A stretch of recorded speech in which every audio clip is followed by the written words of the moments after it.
Election commission என்ன பண்ண போகுதுன்றதை நம்ம கவனிக்கணும்.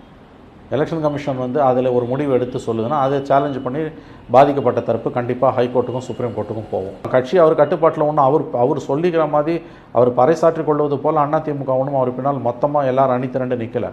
பெரும்பாலானவர்கள் சொல்லக்கூடியவர்கள் ஓகே, அவங்க ஆர்குமெண்ட்டுக்கே வச்சுக்கலாம், பெரும்பாலானவங்க அவங்க இருக்கிறாங்க. ஆனால் என்றைக்குமே சிறுபான்மையை குறைச்சி மதிப்பிடாதீங்க.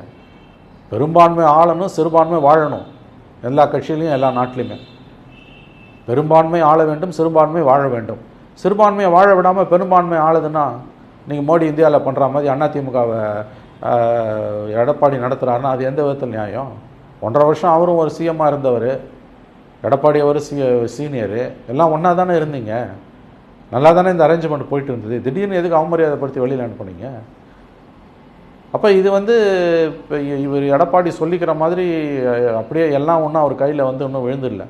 It has just begin.